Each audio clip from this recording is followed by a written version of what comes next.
Bueno, aquí estamos otra vez, con una intervención de conclusiones que, como sabéis, pues no es fácil.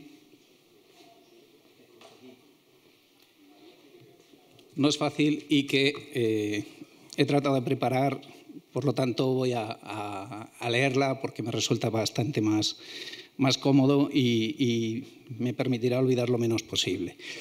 Decía el consejero de Fomento al principio de este congreso, ayer, en la apertura, que los congresos I+3R se han consolidado ya a lo largo de estos años como uno de los principales espacios de reflexión y debate sobre aspectos clave de los procesos de transformación de ciudades y territorios. Transformaciones que, como he señalado ya en muchas ocasiones, son fruto y consecuencia de la interacción compleja de muchos factores.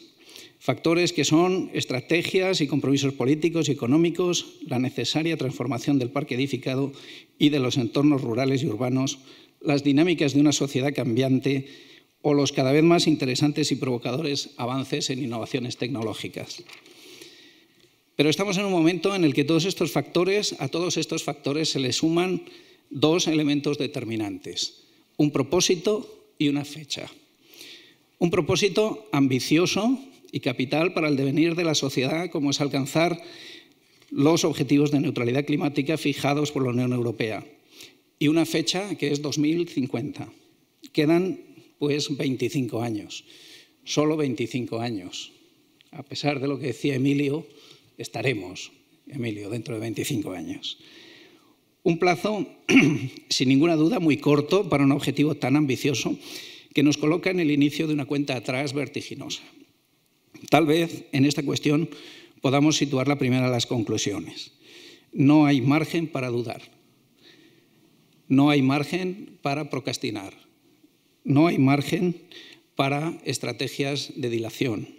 Es tiempo de tomar conciencia real de lo que suponen los objetivos de neutralidad climática y comprometernos con su consecución. Es tiempo de acompañar los discursos con acciones, sumándonos a las acciones que hemos visto que ya están en marcha. Precisamente fue en este punto donde quisimos poner el foco cuando diseñamos el programa de contenidos del Congreso.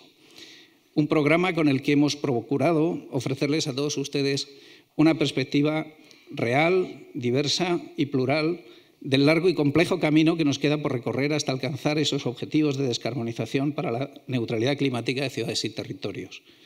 Llega ahora el momento de hacer síntesis, conclusiones, de hacer un resumen lo más ordenado y preciso de todos estos temas que hemos tratado. No es tarea sencilla y, por lo tanto, os pido disculpas, sobre todo a Emilio, porque la precipitación de esa intervención final pues no me lo permite, yo creo, con toda claridad. Os pido disculpas por adelantado por las omisiones o imprecisiones que en este resumen puedan producirse. Sin embargo, no quiero primero, ni debo, dejar pasar la oportunidad de mostrar los agradecimientos a todos ustedes en nombre del equipo de ICCL. Agradecimientos al Ayuntamiento y la Diputación de Palencia por ofrecernos este marco para la celebración del Congreso, a los ponentes por su contribución generosa a la hora de compartir sus conocimientos, sus trabajos y sus opiniones, a los moderadores de las mesas de diálogo, que yo sé que es muy complicado el lío en el que les ponemos, por aceptar conducir con tanto éxito temas y debates de gran complejidad. A los patrocinadores y a las empresas que año tras año continúan apoyando esta iniciativa. Y a ustedes, los congresistas, mi agradecimiento especial porque son quienes nos inspiran y dan sentido con su asistencia a todo este encuentro. Como siempre, mucho más allá de la cortesía obligada, María, Heraclio, agradecimiento a la Dirección General de Vivienda, a la Junta y a todo vuestro equipo. Decía que en el camino hacia la neutralidad climática es sin duda largo y complejo. Y sin embargo, un horizonte de 25 años es un periodo de tiempo muy corto, es un plazo muy corto para recorrerlo. Un plazo y un tiempo. Por eso pedimos a un experto como Fernando Prat que nos ayudara a interpretar los signos de este tiempo marcados por un cambio de ciclo de vida, por un cambio de ciclo histórico. Un cambio de ciclo histórico apoyado en tres factores a los que hay que prestar una atención especial. el desbordamiento de los límites ecológicos vinculado al crecimiento, la crisis de Occidente y el cuestionamiento de los valores que dieron soporte a su sociedad, y la aparición de aspectos y avances tecnocientíficos que abren paso a un nuevo concepto que es el transhumanismo. Vivir bien, sin rebasar los límites biofísicos, requiere cambios de gran calado que nos obligan a ir más allá de donde estamos hoy. Poner el foco exclusivamente en la reducción de emisiones de CO2 no es suficiente. Son mecanismos necesarios, son cambios necesarios en la técnica, en las administraciones, en la forma de vida y en las relaciones sociales. Poner el foco en las escalas urbanas no es suficiente para afrontar las vulnerabilidades asociadas a un metabolismo urbano desbordado, a la pérdida de su vinculación con sus territorios de proximidad, a la dependencia de logísticas de larga distancia, a las condiciones sociales, a las contradicciones sociales o al exceso de confianza en los soportes y las soluciones tecnológicas. Pero la realidad es, la ciudad no es una realidad aislada, como se ha dicho. Ampliar ese foco y pasar de la escala urbana a la escala territorial se vuelve cada vez más importante. Profundizar en el concepto de biorregión como territorio para la vida nos da las claves para actuar en un horizonte en el que todavía es posible trabajar para la reducción de las extralimitaciones de nuestro marco biofísico. Una advertencia: quien no reaccione a tiempo fracasará. Hemos podido ver que hay ocasiones que hay consensos en el diagnóstico y cómo hay una hoja de ruta trazada para recorrer el camino de descarbonización del sector de la edificación. Una visión práctica y realista que ha sido apoyada por más de 230 entidades de muy distinto tipo en España, que parte de un concepto novedoso y provocador. Tenemos un presupuesto de carbono. Un presupuesto de carbono que podemos administrar. Hemos presentado un análisis, nos han presentado un análisis de cómo podemos administrar ese presupuesto en un escenario seguro, realista y rentable. Ese escenario dibuja la hoja de ruta a seguir y dibuja medidas que tenemos que conocer y que aplicar. De las más de 25 medidas que se expusieron ayer, destaco 5 por su particular interés. Inclusión de los límites de carbono en el ciclo de vida de nuestros edificios, más allá del cálculo o la declaración del potencial de calentamiento global. Establecer estándares mínimos de eficiencia energética en edificios residenciales y no residenciales, convirtiendo a los edificios ineficientes en activos tóxicos inmobiliarios para forzar con ello su rehabilitación. Es imprescindible acelerar el ritmo de las rehabilitaciones energéticas, de la renovación de los edificios con factores de multiplicación superiores a 5. Reorientar la financiación público-privada con todo este objetivo y desarrollar nuevos lenguajes arquitectónicos con materiales sostenibles. Pero el camino hacia la neutralidad climática debemos recorrerlo sin dejar a nadie atrás. Por eso resultaba necesario abordar de forma específica y particular los fenómenos de vulnerabilidad social y pobreza energética. Es imprescindible superar actitudes condescendientes para entender la pobreza energética como una cuestión técnica, que requiere del desarrollo de indicadores y métricas efectivas que permitan evaluar con datos reales tanto la dimensión del problema como la eficacia de las políticas que se aplican.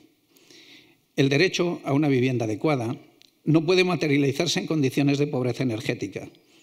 Hemos podido constatar cómo la rehabilitación de viviendas es una de las soluciones más eficaces frente a la crisis social y energética.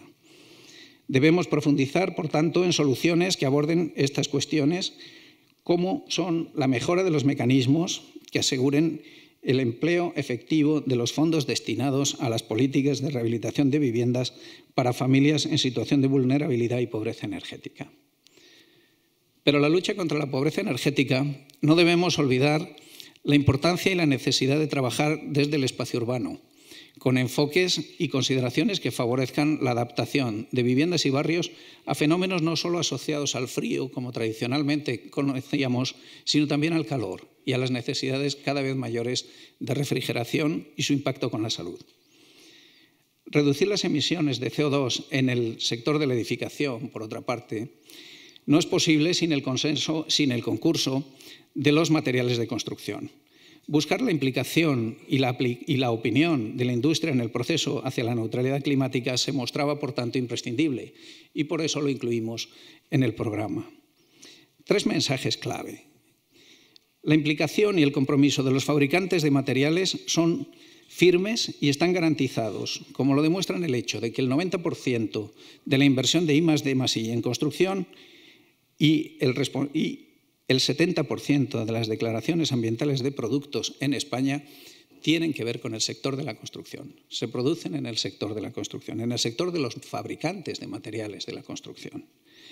Las nuevas exigencias del Reglamento de Productos de Construcción y el proceso de descarbonización exigen importantes inversiones en los procesos de fabricación de productos, que supondrán costes que el mercado deberá asumir. Es prioritario avanzar en la obtención de datos ambientales con un cambio de escala, pasando del material a la solución constructiva, para que podamos llegar finalmente a trasladarlo al nivel de edificio. Todo ello implica mejoras en la colaboración entre fabricantes y aumentar el nivel de información y formación del resto de la cadena de agentes del sector para que podamos interpretar de manera adecuada los datos que nos facilitan y manejarlos de forma correcta en su traslación a los edificios. Todavía queda lejos, pudimos verlo ayer, la implementación del pasaporte digital de los materiales, que será tema para otro congreso en el que hablaremos de manera detallada. Sin embargo, percibimos este pasaporte digital como un sistema claro, transparente y necesario para facilitar información sobre los productos de construcción. Hemos revisado también ayer el estado de los instrumentos y herramientas necesarios para el cálculo y para el seguimiento de los procesos de descarbonización de los edificios. Herramientas para el cálculo simplificado del potencial de calentamiento global que acompañarán a un nuevo DB de sostenibilidad del Código Técnico que acumula retrasos en su publicación que pueden comprometer o ralentizar los avances en el camino hacia la neutralidad climática. Retrasos que comienzan a ser poco comprensibles. Las duplicidades en los instrumentos de gestión de los edificios requieren también, por su parte, una atención urgente. Deberíamos trabajar en 3 direcciones: la simplificación administrativa, la interoperabilidad entre los instrumentos y la transformación del libro del edificio existente en un verdadero instrumento de gestión del edificio que supere su utilización actual como un mero soporte para el acceso a programas de ayudas para la rehabilitación. Nos acercamos ayer de forma muy superficial, pero yo creo que muy interesante, a cómo la inteligencia artificial puede dar soporte a determinados aspectos del proyecto de arquitectura.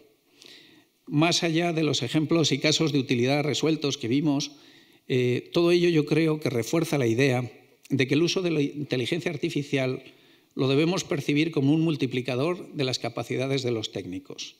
No vendrá a sustituirnos, sino a sustituir a aquellos que no se sumen a lo que es un camino sin retorno en las nuevas formas de hacer y trabajar. El papel del urbanismo, lo hemos tratado ya esta mañana, resulta esencial en el camino para la neutralidad climática. Pero si es la dimensión medioambiental la que ha permitido avanzar al urbanismo, ¿podemos permitirnos continuar con los mismos enfoques y con las mismas prácticas urbanísticas? Son imprescindibles nuevas miradas, nuevos enfoques hacia un urbanismo adaptativo, dinámico, un urbanismo en tiempo real, que considere la ciudad existente y aproveche el potencial que, considerando la ciudad existente, aproveche el potencial de las nuevas herramientas para simular y anticipar los efectos que tienen en la ciudad las decisiones urbanísticas antes de su implementación. En esta ecuación de tiempo-equilibrio, tal vez la solución pase por pasar del concepto de Plan General de Ordenación Urbana al concepto de Plan Estratégico de Ciudad, que dé respuesta más adecuada para conseguir visiones de ciudad compartidas. Es necesario analizar la necesidad y la conveniencia de incorporar cambios normativos que permitan dar cabida y seguridad jurídica a esta nueva visión del urbanismo. Es imprescindible promover y establecer el diálogo entre los distintos instrumentos que planifican ciudades y territorios. Es fundamental considerar la ciudad como un ecosistema. Es imprescindible considerar la interacción entre la ciudad con su entorno y su territorio. Los fondos Next, hablábamos después, y los sistemas de ayudas han sido un elemento sin duda activador de la rehabilitación del parque edificado. Pero en este momento nos situamos ante un horizonte de menor intensidad de ayudas y era necesario, por lo tanto, reflexionar sobre los modelos de rehabilitación eficaces y económicamente sostenibles. Ante ello, una obviedad. La realidad es que no podemos olvidar que la decisión de rehabilitación de los edificios corresponde a los propietarios.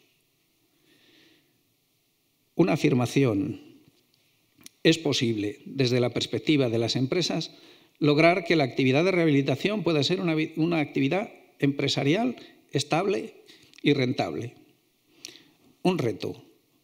Es labor de las administraciones facilitar marcos estables para el desarrollo de esta actividad de renovación de edificios que planteen, acaso, una nueva fiscalidad para la actividad de rehabilitación. Una conclusión.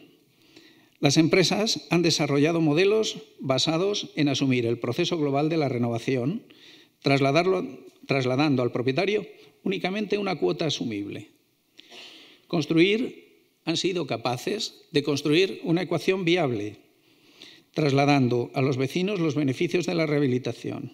Gestión, más ahorro económico, más ahorro energético, más financiación, más una cuota conocida y segura, dan como resultado una renovación de edificios.